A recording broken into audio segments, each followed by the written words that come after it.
Hey folks, welcome back to Canada's Boxing Channel. Hope everyone's doing well, and for those of you who are gainfully employed and have the weekend off, thank God it's Friday.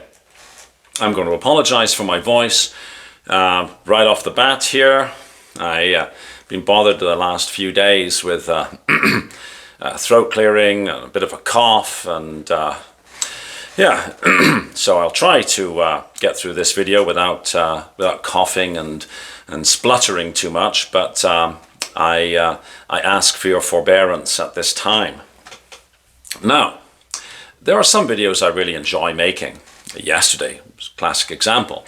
I had great pleasure in making a video thanking everybody for the support that they've given to the channel and their contributions to the channel's success.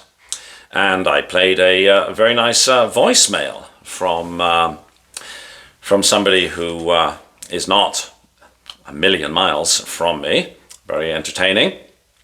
But today I am making a video that I sort of try to avoid making, to be honest with you. But there are some people whose craving for attention sort of forces themselves into the conversation, right? And one such fellow is Jake Paul. Now, I've avoided doing much of a Jake Paul Chavez Jr. Preview. I mean, Julio Caesar Chavez Jr. is, well, the junior did not live up to the reputation of the senior, shall we say that, and just, leave it there. But apparently, Jake Paul, who, like, let us be frank, he has brought a lot of attention that maybe otherwise wouldn't have been placed. He's certainly been good for the women's game. I think that's not a controversial statement. But anyhow, Jake Paul apparently sees Chavez as a stepping stone to be ranked, because then he wants to chase a world title, and he wants, actually, really and truly, apparently, to get this Canelo fight. You remember last year, or maybe it was earlier this year, he was bleating on about a Canelo fight. Anyhow, the Ring magazine has spoken about this. I think that we can now take the Ring magazine as being authoritative on certain things and possibly less authoritative on others. But anyhow, so Chavez, he peed on a picture of Jake Paul before their press conference. Then there was this. Well, I mean, you can go and see the press conference. I'm not going to spend too much time on the press conference. There was a lot of, as the Ring magazine says, there's plenty of pomp and circumstance. And of course, they're getting their fight on tomorrow at the Honda Center in Anaheim, California. So, yeah, how appropriate, right? Anaheim is the home of Disney. And I think Jake Paul got his start there with Disney. Jake Paul is complimentary about Chavez. He's a great fighter, Paul said. I like big names. I like legendary names. And he's on my path to world championships. He's coming prepared, and he's saying this is the hardest he's ever trained. Chavez is 39, right? Unusual to have, your hardest ever training when you're 39. That's all I'm thinking. It's a very tough test, Jake Paul says, but I'm here to challenge myself and do big things in the sport and to make a title run after I beat him on Saturday. I think it's fair to say he's going to win on Saturday. I mean, not putting too fine a point on it, I think Jake Paul's fights sort of have a little bit of a tinge of prearrangement about them, don't they? That's my way of thinking. I mean, some people thought that Mike Tyson was going to beat Jake Paul, but of course, I think that was, if not prearranged, Jake Paul absolutely knew that a 58-year-old man couldn't do what he would have needed to have been able to do to prevail over Jake Paul. So, yes, well, I can confirm, never having been an athlete, really, but, well, not at a high level anyhow, I can confirm that late 50s, it's very tough to do any kind of, extended activity. And trust me, add another 5 or 7 years to that, and it gets a lot harder. Anyhow, Jake Paul, who is 11-1 with 7 KOs, says he's going to get a statement win against Chavez, who 54 wins, 6 losses, 1 draw, 34 KOs, 1 no contest.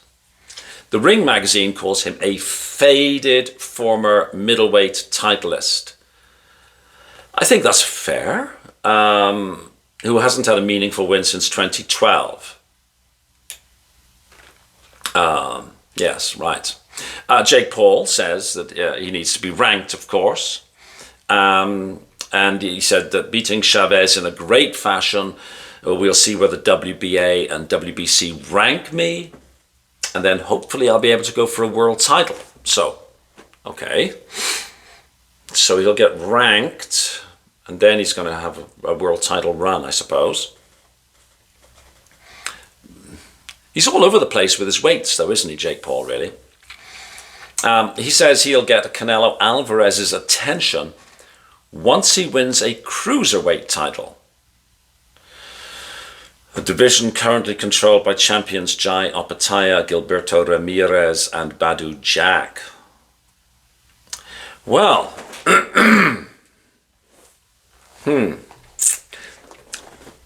I'm not sure how, Jake Paul is going to pick up one of those Cruiserweight titles. I have to say, it would very much excite me to see Jai Opetaia and Jake Paul. You know, one gets the feeling that Jai Opetaia would almost do it for free, right? Anyhow, Jake Paul said that the Canelo fight has to happen, and then MVP Promotions, which is tasked with developing Jake Paul's career, said that the fight that he'd been working on, trying to get Canelo Alvarez in the ring with Jake Paul, fell apart at the last hour. We know that, of course, because Canelo decided to go off and do a deal with Turkey, right? Yes, well, they carry on saying the Chavez fight has been a fight that's been strategically looked at for the last 2 years. The MVP said Paul is currently in a catch-22 phase of his career. He wants to do massive global events while building his skill against credible opponents. The onus is on Jake Paul to show that he's for real on Saturday night. I hope he showcases his boxing skills. If Jake puts on a great performance, why wouldn't you rank the guy?